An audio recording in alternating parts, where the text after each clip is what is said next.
I posted a desperate Craigslist ad for a study buddy to survive my finals. A random guy showed up, we studied together, and now we're engaged. How did this even happen? Last year, I, 24 female, was drowning in my final semester of grad school. Organic chemistry was kicking my butt, and I was failing 2 other classes. I'm not proud of it, but I was this close to dropping out. My advisor suggested I find a study group, but I'm super shy, and the idea of asking strangers to study with me felt like asking someone to hold my hand through a horror movie. So, in a moment of pure desperation, I did something wild. I posted an ad on Craigslist. The ad was ridiculous.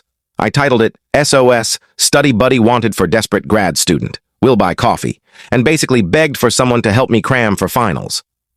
I offered to pay $20 an hour, free coffee, and eternal gratitude. I expected maybe 1 or 2 replies from weirdos or scammers.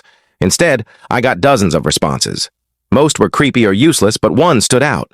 It was from a guy named Ethan, 27 male, who wrote, "I'm a chem nerd with too much free time. I'll help you ace your finals, but only if you promise to share the coffee." His email was funny, not pushy, and he attached a photo of himself holding a chemistry textbook with a goofy grin. He looked normal enough, so I took a chance. We agreed to meet at a busy coffee shop near campus. I was nervous as hell, expecting some awkward nerd or worse, a serial killer.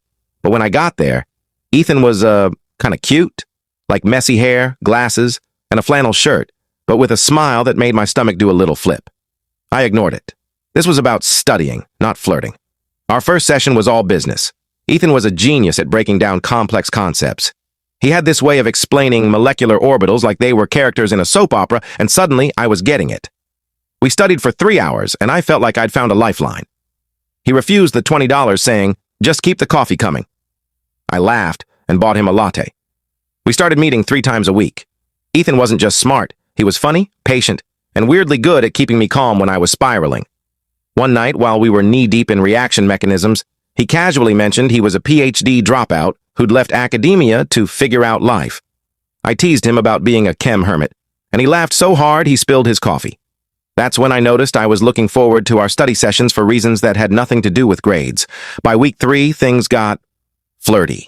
He'd doodle little hearts in the margins of my notes' Dignity Guide to the Galaxy and call them molecular love diagrams. I'd blush and change the subject. One night, after a long session, he walked me to my car and said, "You know, I'm gonna miss you when finals are over." My heart stopped. I mumbled something dumb like, "Yeah, you're a great teacher," and drove away panicking. Finals came and went. I passed everything, thanks to Ethan. I thought that was it, but he texted me the day after my last exam. I can't tell what happened next in the short story. For the full story, link below.